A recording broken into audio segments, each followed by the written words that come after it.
Hi there! We're going to complete the square, along with some Steven Spielberg level CGI, maybe, in a bit.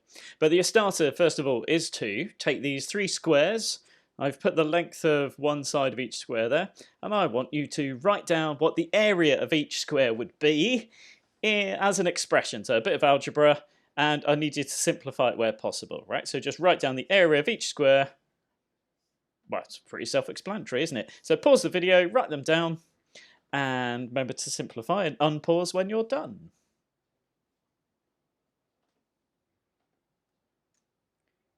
We have unpause, which means you have done.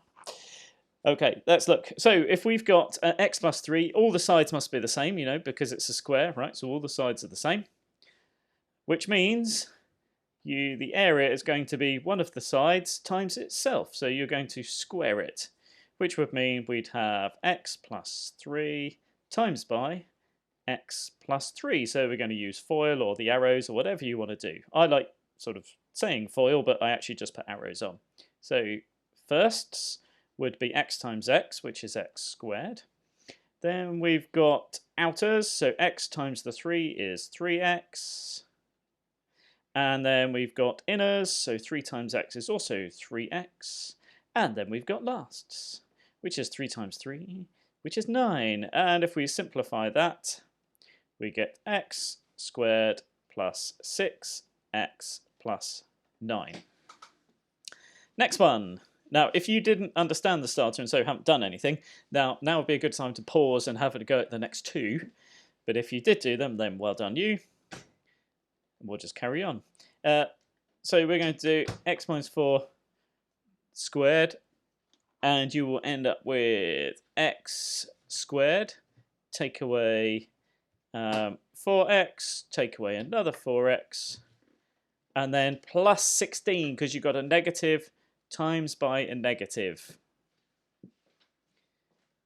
And if we simplify that, we get x squared, take away 8x, plus 16.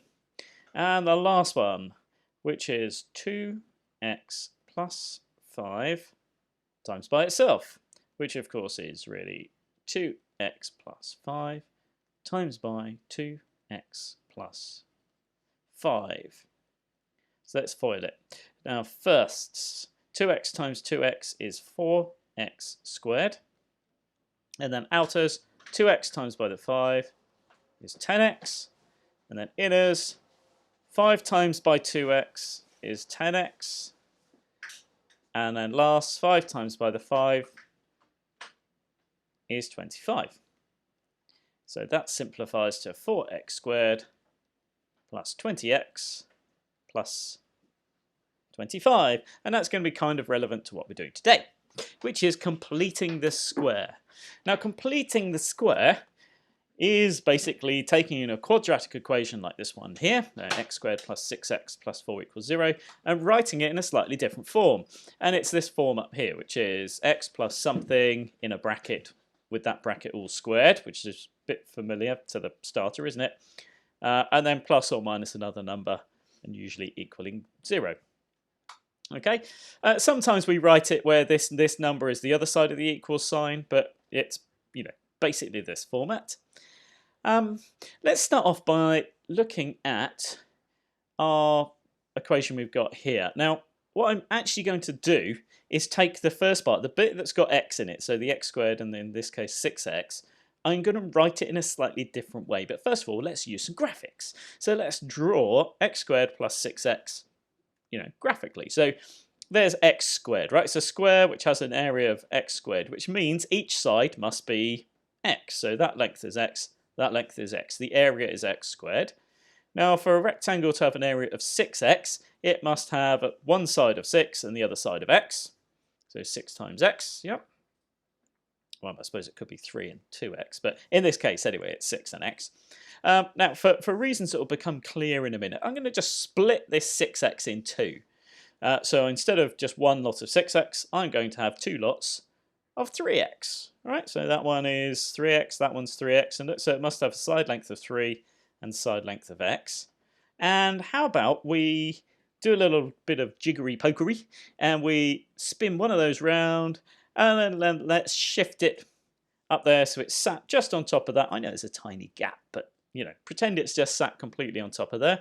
And then let's shift this one over so that also touches this the original square. So it's all kind of tucked up together. And let's think of that as one big square. All right, the word square appears a lot today. Now, if I think of that as a big square, the edge of this one is going to be made up of x and a 3 together, so that this side length is x plus 3. This length is also a total of x plus 3 as well. So the area of that main square is, x plus 3 times x plus 3. So x plus 3 squared, right? Okay, now the problem is, of course, you've probably already noticed this. What about this extra bit? Because suddenly I've got an extra bit stuck in here, which is this little corner. Now this little corner is a little square that has side length of 3 and side length of 3. So the area there is 9. Now, if I think about my x squared plus 6x, well, that was made up of my original 3 shapes. And by writing it in this format, I've got this extra bit, which I don't want. So when I do this, I need to take away that number squared. I need to take away this 9, which is made from this thing here. It's made from that little number there times by itself. Yeah, because 3 times 3 equals the 9. So if I want it to be equivalent to x squared plus 6x, my original first bit of my equation, when I put it in this bracket like I have, I need to take away that number squared. All right? Then, of course, I've got my plus 4. I can't ignore my plus 4. Now, once I've got this far, I can just kind of simplify it a little bit. Now, my 3x squared is obviously equivalent to 9, isn't it? Because 3 squared is 9. And then, of course, if I do minus 9 plus 4, I get minus 5. Now, this is completed square form. Now, my original equation said equals 0, so my equation here needs to equal 0 as well. And this is it. That is the answer. Let's put a big thing around it to show it's the answer. Now this is completed square form. Now I'm not going to keep drawing out lots of squares and things. This is, as it says up here, it's a bit of a demonstration, shows you what's going on. Now we call it completing the square. I always kind of think of it as making a square but then taking away the bit I don't want. Right? Now the important thing here is what we're actually doing is trying to write the first bit in a bracket squared. That's kind of like a little perfect square there. But I have to adjust it by taking away this number squared. Now, if you're a bit confused, don't worry. From now on, I'm just going to kind of do it as opposed to showing you lots of pictures. So let's try an equation here. Now, I've also added this little bit up the top here where we've got x plus something all squared. This is really my coefficient of x, so the number touching x, but halved. Yeah, if I just go back on that last page, you'll see that where we ended up with the 3 here, it's really half of the original coefficient of x. There's half of this 6. All right? So from now on, that's what we're going to do first. So here's my equation. I'm going to take the first bit of my equation and rewrite it in a different way. And to do that, I do this. I halve the coefficient of x, and that's this number here. So 8. I'm going to halve it to get 4. And I'm going to write it in a bracket with x and square it. So I make a bracket, I put x plus 4, and then I square that. That is the kind of square bit. That's the perfect square thing I want. Now remember, when we had our square, we had that extra bit in the corner. If I expanded this out, I would have extra bits. In fact, I'm going to do that now because I think that's kind of handy to show. If I did x plus 4 and I expanded it out, I would have x squared. I'd have 2 lots of 4x, which would make 8x. Now that's fine, because that's what I want. But I'd have this extra thing on the end. The 4 times the 4 gives me this 16, which I don't want. Which is why I do the next step. Remember, we get that corner of the square we don't want. So I subtract the new coefficient squared. So this new coefficient of x, so you know that 4... it's not really a coefficient anymore because it's not with x, but never mind.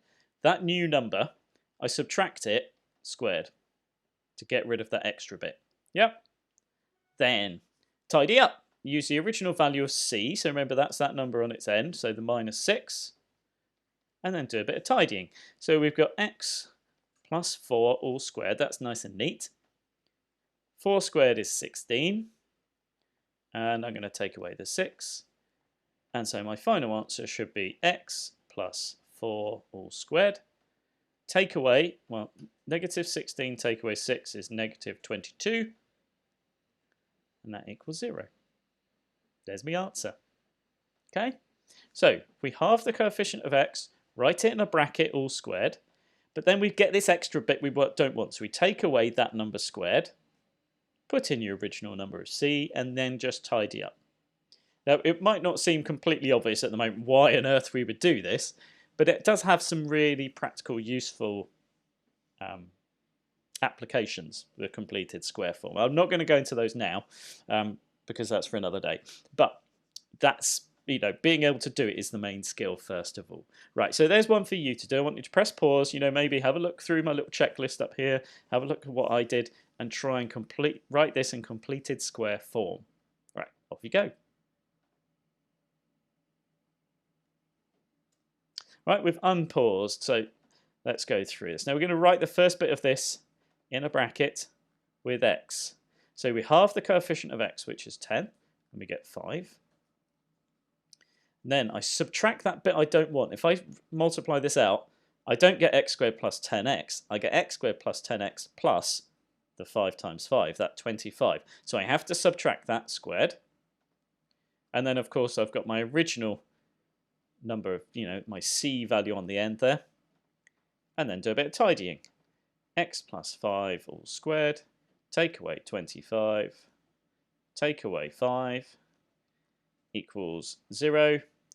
And then finally, x plus 5 all squared, take away 30, because a negative number take away some more, gets you even more negative, equals 30, equals 0, sorry.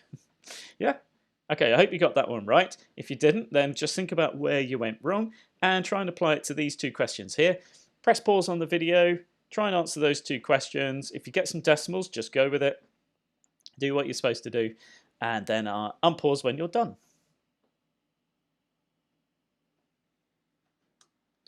Okay, we've unpaused, so let's try this out. Right, first things first, let's write a bracket with x in it and half of this number, half this coefficient of x, which is 6, all squared. And now I need to take away this number squared. Now this number is really negative 6, so I need to square negative 6 and then take away my original, number up there. So that's negative 6, so this is negative 6 as well. And that equals 0. Now my first bracket is all neatly done. That's the really easy bit. Now negative 6 times by negative 6 is positive 36, because negative number times itself is positive.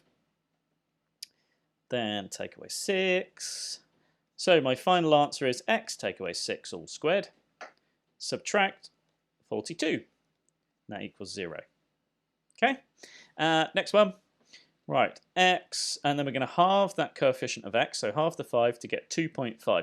Now you can work in fractions at this point, and actually fractions are generally a lot easier, but today I'm going to work in decimals. I'll do fractions another time. But if you did put 5 over 2, actually you'll find it's quite a bit easier to work like that if you like your fractions.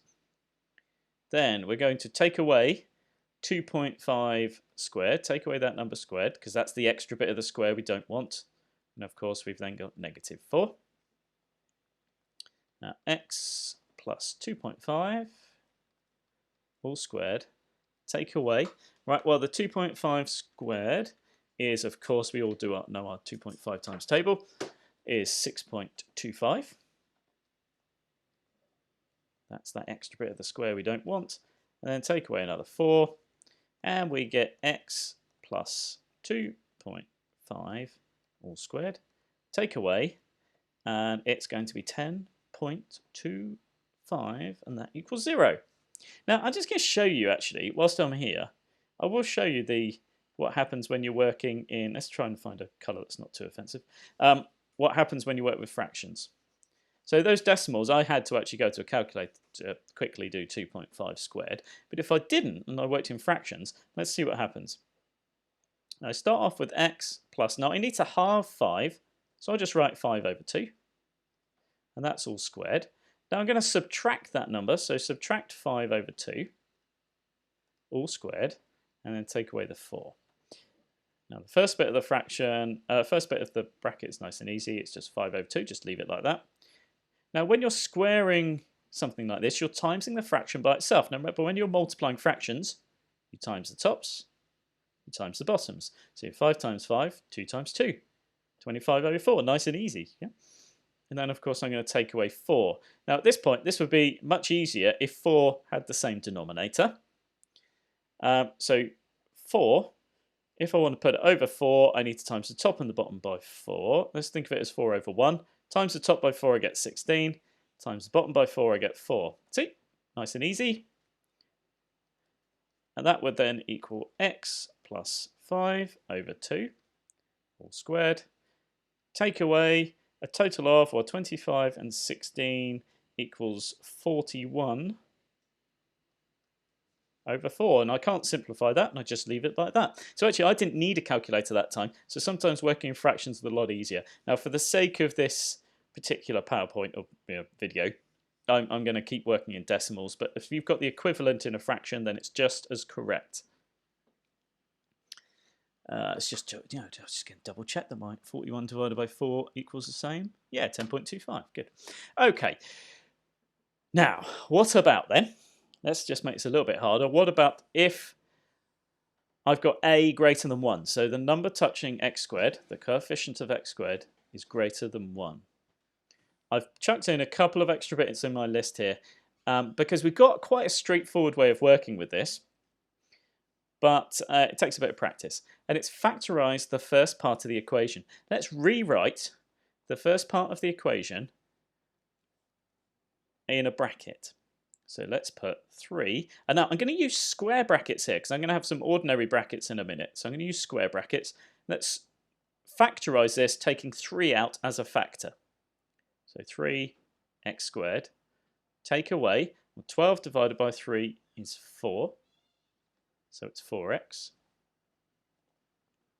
And then, of course, I've just got my plus 5 equals 0 on the end. Right, so all I've done is factorise it out. Now, I can do what I did before. I can halve the coefficient of x, so that 4. I can write it in a new bracket with x and square it. So this would be, if I was taking this x squared minus 4x, I could rewrite that as x, not squared. Oh, let's get my rubber on that. Let's just be really equal. When I'm completing the square, that's not squared, is it? So x, take away, remember, halve your coefficient, put it in a bracket squared, but then take away that number squared. So we've got -2 all squared. Now all of this was in a square bracket before, so let's put it in a square bracket again with 3 at the front. So really the only step I've done is by factorising that, and then just deal with this as I normally do. And then plus 5 is completely unaffected. Because I've used the square brackets, I can see distinctly which bit's in the square bracket and which bit's in a normal bracket. Then multiply out the brackets, expand the temporary brackets, expand my square bracket. So I'm going to times everything by 3. So I've got 3 lots of my first bracket, so 3x minus 2. I don't need to expand that, I just leave it written like that. Take away, and this is also multiplied by 3, so 3 lots of my -2 squared, plus 5. Now notice 5 was never in the bracket in the first place, so it is not multiplied by 3. We only expand out the square bit. Now x, take away 2 all squared. Again, you don't need to expand that. Take away. Now -2 times by itself is +4. So this is 3 lots of 4, which is 12, plus the 5 equals 0. And so my final answer is 3x minus 2. All of this is pretty straightforward algebraic manipulation. Just try not to get lost of where you are. And there we go, I've put it in completed square form. And the only difference then really is that you use some temporary brackets. I usually use square brackets to make it clear. Factorise it by 3. Do what you would have done anyway, we'll whole half the coefficient and then take that away squared. And then expand it out, timesing by the number in front of your square bracket, and then carry on as you were. Okay. Right, I'm going to leave that up there whilst you have a go at this one and see if you can, write it in completed square form. Off you go. Pause and unpause when you're done.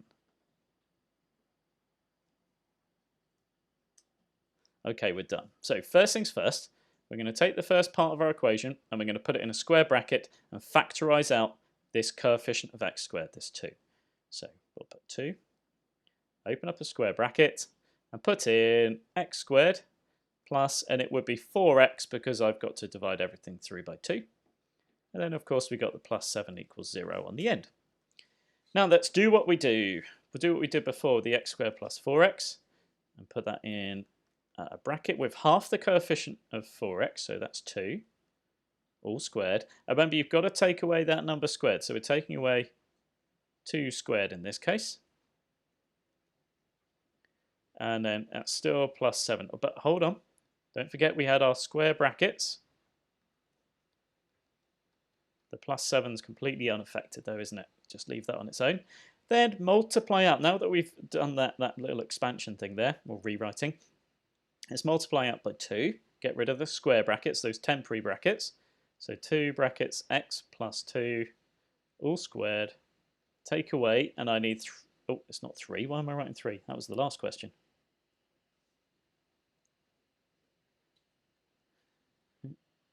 Let's go to back to the pen. Come pen. There you go. And so we'll multiply this by 2. Remember, all I'm doing is expanding out this square bracket, isn't it? Timesing that by 2 and then the second bit by 2. And plus 7 equals 0. And then a little bit of tidying up here. X plus 2 squared. Then 2 squared is 4. Times that by 2, you get 8. And it's still plus 7. Remember, the plus 7's unaffected. And then finally do your last bit of tidying up. X plus 2 squared. Take away.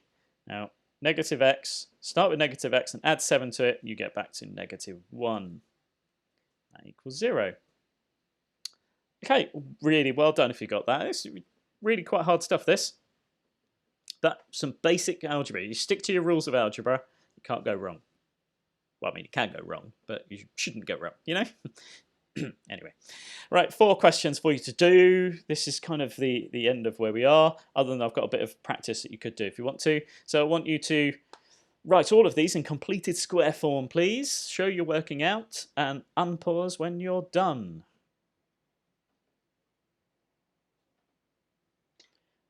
Okay, we've unpaused. Now, I probably should have said, notice that these 3, the coefficient of x squared is 1. So you don't need to use the temporary brackets on these. We only need to do it on this one where the coefficient of x squared is 5. So you should have first of all got something like, half that coefficient of x, so x plus 7 all squared. And then take away the 7 squared, so that's 49. Take away 21, and the final answer is that. Next one, so half the coefficient of x there, so you get negative 8 instead. So x take away 8 all squared. Then take away that number squared. Now negative 8 squared is 64, so we take away 64. Add the 14 to get that. And then next one, let's halve the coefficient of x. Now that's 4.5, or you might have written 9 over 2. Let's take that away squared, which would end up as 81 over 4 if you wrote a fraction. And then, of course, tidy it up. It should tidy up to a whole number quite neatly. So x plus 4.5 all squared, but take away 15 equals 0. And then the last one, let's first of all use some temporary brackets. So 5 with the x squared plus 4, and there should be an x in there, of course. Let's just put that in. Should be an x in there. That's my fault, sorry. 4x. Then, expand or, put this into a sort of partly completed square form. So x plus 2 all squared, take away the 2 squared. Multiply out by the 5. So 5 brackets, x plus 2 all squared. Take away 5 lots of 2 squared. Plus 8, of course. Tidy it up a little bit. Well, 2 squared is 4. Times that by the 5, you get 20. And lastly, you should get 5 brackets x plus 2 all squared, take away the 12 equals 0. Now, I think that's loads of work. That's really good. But if you want to practice these type of questions, the more straightforward kind of completed square forms, it's unusual to get one where a is greater than 1, but not impossible. But if you want to practice these other ones, there is a worksheet you can go to. I'll put a link in the show my homework post.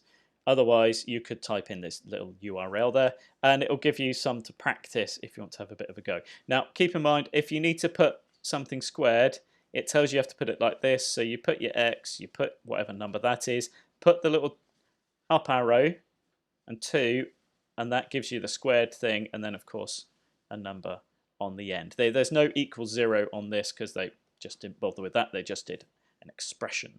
All right. Okay, so well done. I'll see you next time.